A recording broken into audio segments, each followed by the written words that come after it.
Hello दोस्तों, कैसे हैं आप सभी। आई रियली होप कि आप भी काफ़ी अच्छे होंगे। आज के इस वीडियो में मैं आपको बताऊंगी प्रेगनेंसी कंसीव करने के लिए वो कौन सा बहुत ही ज़्यादा सही और महत्वपूर्ण समय है जब महिला गर्भधारण कर लेती है। पीरियड्स के बाद एक्चुअली में मैं आपको बताऊंगी कि आपके अकॉर्डिंग कौन सा सुटेबिलिटी ऑफ डेट है या फिर टाइम है या फिर दिन है जिस समय आपको कॉन्टेक्ट जरूर बनाना चाहिए आपके हस्बैंड के साथ और आप तुरंत कंसीव करने की ओर बढ़ जाएंगे और आपको सक्सेसफुली नेचुरल तरीके से प्रेगनेंसी भी गेन हो जाएगी। तो चलिए आज का ये वीडियो स्टार्ट करते हैं। कहीं से भी स्किप मत करना, नहीं तो आपको छोटी छोटी पॉइंट्स समझ में नहीं आएगी जिस वजह से आप अपनी प्रेगनेंसी से और भी ज़्यादा दूर हो सकती हैं। हो सकता है कि और भी ज़्यादा महीने आपको बर्बाद भी करना पड़े। तो चलिए शुरुआत करते हैं। सबसे पहले जानते हैं कि महिलाओं का अंडा कब निकलेगा। देखिए दोस्तों, हर महिला के पीरियड साइकिल अलग अलग होती है। हम अगर हेल्दी पीरियड साइकिल को देखें तो एक हेल्दी और स्वस्थ महिला की पीरियड साइकिल 28 से लेकर 36 दिनों के बीच की मानी जाती है। और पीरियड साइकिल क्या होता है, तो जिस दिन आपके पीरियड आती है और संभावित पीरियड अगली जिस दिन आई है, इसके बीच का जो दिन का अंतराल है वही आपकी पीरियड साइकिल होती है। तो अगर आपकी हेल्दी और रेगुलर पीरियड साइकिल है तो आपको ऑलवेज ट्राई करना है ओवुलेशन के टाइम पे। ओवुलेशन कब होता है, तो सो फ्रेंड्स, ओवुलेशन जो है हर पीरियड साइकिल में रेगुलर 12वें दिन से चालू हो जाता है। अब मैं 12वें दिन इसलिए बता रही हूँ क्योंकि आपको संपर्क आपके एग रिलीज होने के 2 से 3 दिन पहले बनानी है या फिर एग रिलीज होने के 24 घंटे बाद तक बनानी है, क्योंकि एक एग की क्षमता जो महिला के शरीर में निकलता है उसका केवल 24 घंटों तक ही होता है, मैक्स टू मैक्स। कई बार ये 12 घंटे में ही खत्म हो जाता है। तो अगर पहले से सेल आपके शरीर में एक्टिव रहेंगे स्पर्म्स, तो इस एग को तुरंत फर्टिलाइज कर पाएंगे, या फिर एग निकलने के 12 घंटों के अंदर तक लाइव रहेंगे तो ये फर्टिलाइज्ड हो जाएगा। इसीलिए ओवुलेशन के समय आपको फर्टाइल पीरियड में कांटेक्ट में रहना चाहिए और 12वें दिन से मैक्सिमम हर महिला के शरीर के अंदर ओवुलेशन के लक्षण अपीयर होने चालू हो जाते हैं। अगर आपकी रेगुलर पीरियड साइकिल है तो आप 12वें दिन से नोटिस करेंगे कि आपके वजाइना से एक तरल पदार्थ निकलता हुआ दिखाई दे रहा है और ये काफ़ी ज़्यादा ट्रांसपेरेंट यानी रंगहीन है, गंधहीन है और इसमें इलास्टिसिटी होती है क्योंकि ये चिपचिपा सा होता है। दोस्तों, इस डिस्चार्ज का मेन उद्देश्य ये होता है कि जो स्पर्म्स आपके शरीर में आएंगे उन्हें बहुत ही अच्छे से तैरा कर और एग के पास अंडे तक सुरक्षित लेके जाना है। साथ ही साथ आपका वजाइना बहुत सॉफ्ट हो जाता है, सर्विक्स काफ़ी ज़्यादा सॉफ्ट और लचीला हो जाता है। वो इन्वायरमेंट शरीर अपने आप क्रिएट करती है कि सेल अधिक से अधिक लाइव रहे, जिसकी मोटेलिटी अच्छी होती है, वो एक के पास बहुत अच्छे से पहुंच भी जाते हैं। तो हमारा शरीर उसी तरीके से रिएक्ट करता है और ये होता है वो फर्टाइल पीरियड जब आपको इस डिस्चार्ज को फील करना ही पड़ेगा और आप बहुत बारीकी से इन लक्षणों को महसूस करती हैं तो ये आपको फील भी हो जाएंगे काफ़ी ईजिली। जो सेकेंड स्टेप है फ्रेंड्स, जब ये एग रिलीज होता है आपकी ओवरी से, बाय द वे महिलाओं को 2 ओवरीज दी गई हैं, 2 फैलोपियन ट्यूब दिए गए हैं क्योंकि हर महीने एग बनता रहे और ट्यूब के अंदर आता रहे। तो दोनों ही ओवरीज अल्टरनेटेड बेसिस पे काम करती रहती हैं, तो हर महीने आपके गर्भधारण के चांसेस होते रहते हैं।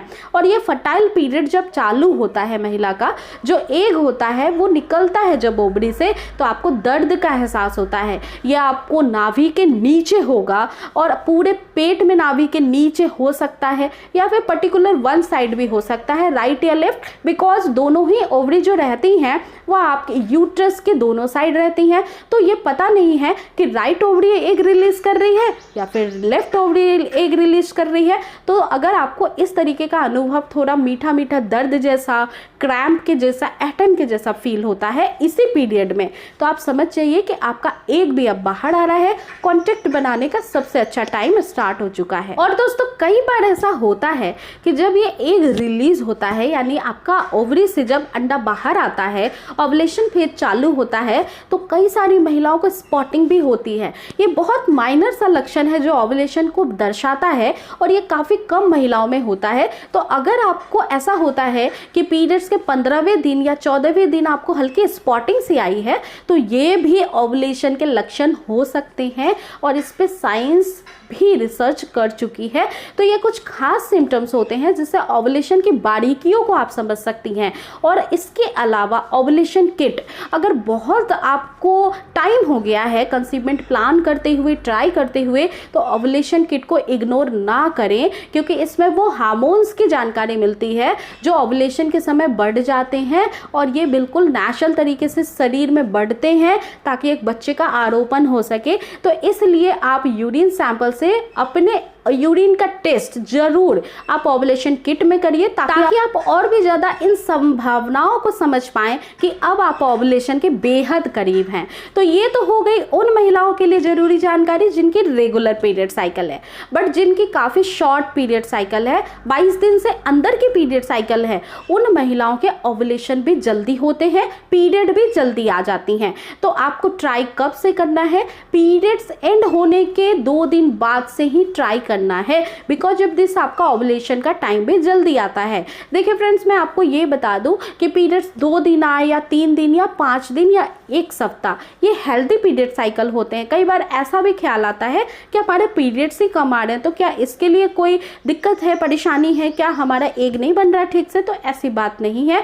पीरियड्स का फ्लो, पीरियड्स का दिन वेरिएट कर सकता है फीमेल्स के अकॉर्डिंग, बट फ्रेंड्स पीरियड्स 2 दिन से लेकर 7 दिन के बीच तक भी हेल्दी होती है। तो शॉर्ट पीरियड महिलाओं को क्या करना है कि पीरियड्स खत्म होने के 2 दिन बाद से ट्राई करना है।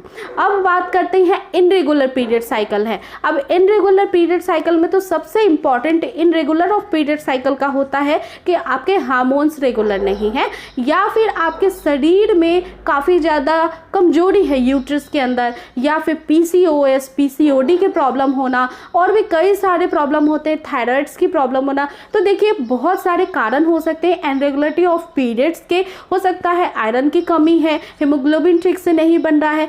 बट अगर आपकी इनरेगुलर पीरियड साइकिल है तो उसको अपने हेल्दी डाइट, न्यूट्रिशन बैलेंस से ठीक किया जा सकता है। और इनरेगुलर पीरियड साइकिल ऑफ महिलाओं को ऑलवेज जिस दिन पीरियड्स आती हैं उसके 15वें दिन से ही चालू करना चाहिए कंसेप्शन के लिए। अगले 10 दिनों में, यानी 10 या 15 दिन तक, जिस दिन आपकी पीरियड आई उसके 15वें दिन से उसके अगले 10-15 दिनों में आपको अल्टरनेटिव बेसिस पे ट्राई करना चाहिए और ओवुलेशन किट भी जरूर यूज़ करना चाहिए। तो आई रियली होप कि अब आप समझ चुकी हैं कि best of the conception time आपके लिए किस समय है, कब सुटेबल है। अगर फिर भी आपके मन में कोई भी शंका है तो नीचे कमेंट सेक्शन में जरूर मेंशन करिए। आफ्टर ऑल वीडियो पब्लिश होने के 1 आवर पहले जो भी मुझे कमेंट रिसीव होंगे उसके मैं जल्द से जल्द कोशिश करूँगी आंसर्स देने की। वीडियो पसंद आई है तो ज़्यादा से ज़्यादा शेयर, लाइक और चैनल को सब्सक्राइब करना बिल्कुल भी ना भूले। मैं फिर से मिलूंगी नेक्स्ट वीडियो में एक नई टॉपिक के साथ। आप अपना रखिए पूरा ध्यान। Take care guys. इस वीडियो को देखने के लिए आपका दिल से शुक्रिया। Thanks for watching.